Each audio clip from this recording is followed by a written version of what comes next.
बात सेंटर की है। देखिए यहाँ अधवांचल क्षेत्र 40 किलोमीटर दूर से 25 किलोमीटर यहाँ से मऊगंज जाते हैं। सुबह 6 बजे पेपर का टाइम दिया जाता है।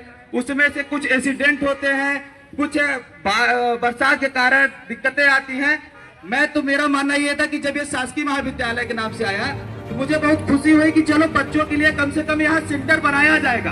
पर आज से 2 साल हो गए कि इस स्कूल में कोई व्यवस्था नहीं की गई है, सबको मऊगंज जाना पड़ रहा है।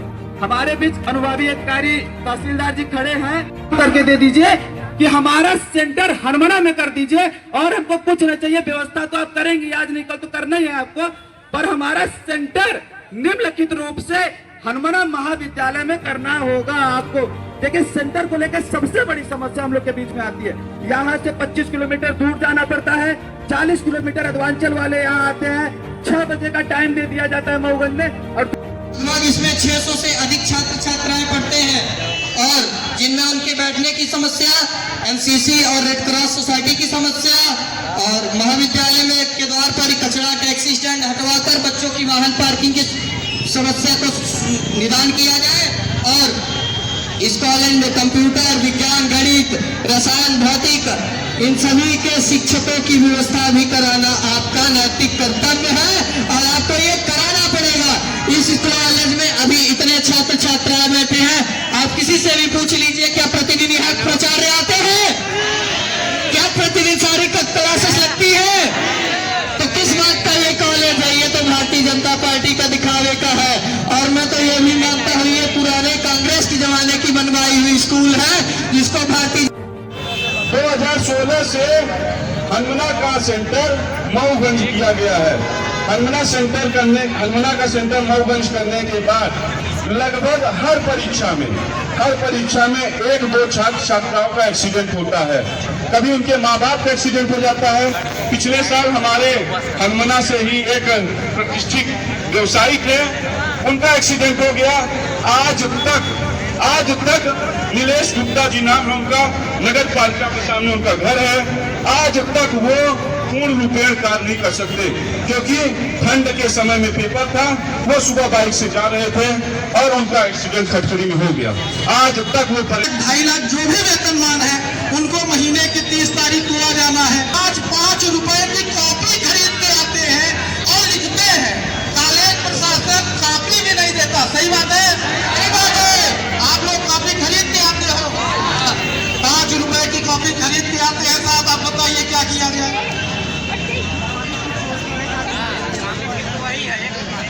एक दुकान से कॉपी फिक्स है, वहीं से अपने को खरीद के लानी पड़ती है और ये करते हैं।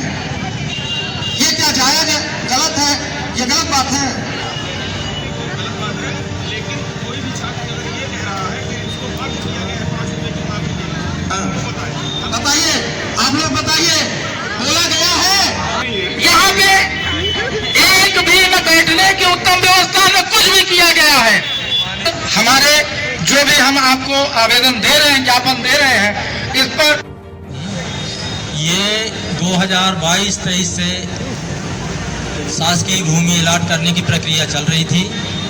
अभी मुझे 15 दिन के अंदर ये जानकारी प्राप्त हुई माननीय कमिश्नर साहब से कि आवेदन दिया गया था प्राचार्य महोदय के द्वारा, लेकिन वो जिला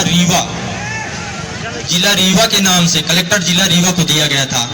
अब जो है आवंटन की प्रक्रिया ऑनलाइन होती है, जिसके लिए जो है मऊगंज कलेक्टर को देना था। फिर मैंने प्रिंसिपल साहब से मैंने बताया इस चीज़ में कि आप ऑनलाइन आवेदन करें शासकीय भूमि आवंटन के लिए। उन्होंने ऑनलाइन आवेदन कर दिया है और हमारे यहाँ से उसका प्रस्ताव भी चला गया है ऑनलाइन। उसके जैसे आवंटन होगी नया बिल्डिंग चालू हो जाएगी और जैसे ही नया बिल्डिंग चालू हो जाएगी तो आप लोग खुद ही देख रहे हैं कि उत्कृष्ट विद्यालय कहाँ है, सलैया में। मतलब जब स्कूल है वो विद्यालय है वो उस लेवल की। आपने भी बताया कि आजकल ऐसे माने कस्तूरबा विद्यालय देखिए, उत्कृष्ट विद्यालय देखिए, वेंटिलेटर वगैरह, पानी सुविधाएं, आवासीय परिसर होंगे, शिक्षक वहीं रहेंगे, चौकीदार वहीं रहेंगे। ये सब व्यवस्था नए बिल्डिंग के बनने के बाद हो जाएंगी और आप लोगों के साथ मुझे पूरी हमदर्दी है। मैं भी जानता हूँ, आज मैं तहसीलदार हूँ, मैं भी छात्र था। बहुत बढ़िया, हर कोई छात्र थे, है ना। अपनी मांगों को शासन तक, प्रशासन तक पहुंचाना आपका दायित्व होता है, लेकिन शासन प्रशासन का एक कर्तव्य होता है। इसको समझिए, मैं हिंदी बोल रहा हूँ। आप लोगों का दायित्व होता है कि जो आपके साथ में हो रहे हैं, जो भी हो, उसको चाहे अत्याचार कहें, अत्याचार ना कहें, है ना, वो असुविधाएं हैं। अत्याचार अलग हो गए, असुविधाएं हैं। सर ये असुविधा रूपी अत्याचार हाँ, है। हाँ, मैं ये असुविधा रूपी अत्याचार है। मेरा वही कह रहा हूँ कि आप लोगों को ऐसा एहसास हो सकता है कि अत्याचार है, लेकिन शासन की दृष्टि से असुविधा है।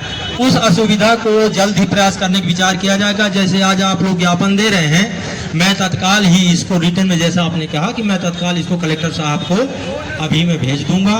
और माननीय कलेक्टर साहब भी इस मामले में बहुत ही अग्रसर हैं।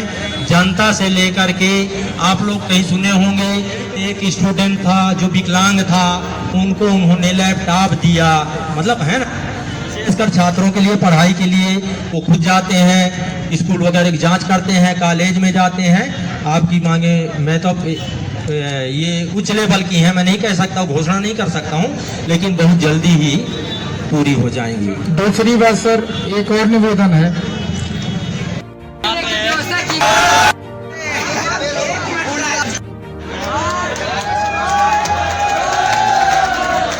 महाविद्यालय में लंबी समस्या का सामना करना पड़ता है। यहाँ पर बैठने की व्यवस्था नहीं है, गगरी में पानी की व्यवस्था लंबी समस्या है, गेट पर गेटमैन की व्यवस्था है, और क्या बोलते हैं यहाँ गेट के बाहर गंदगी की लंबी समस्या है। यहाँ आज प्राचार्य महोदय को सूचित किया गया था ताकि प्राचार्य महोदय सही समय पर उपस्थित नहीं हुए। अगर ये हमारी मांगे एक दिवस के अंदर, यानी एक दिवसीय के अंदर अगर पूर्ण नहीं होती, हम सभी छात्र आंदोलन करेंगे और हम सभी छात्र एकत्रित रहेंगे। यही मेरी हम सभी मांगे हैं। ये हम आज यहाँ इस कारण बैठे थे और यही हमारी सबसे अहम इसमें महाविद्यालय के छात्रों को 80% से विकल्प कर दिया जाता है। पैसा कमाने का जरिया बनाया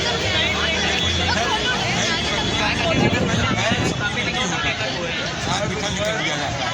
विकल्प सिर्फ पैसा कमाने का जरिया है, इसको हम आगे बढ़ने से निराकरण हमारा नहीं होगा, अगला करेगा।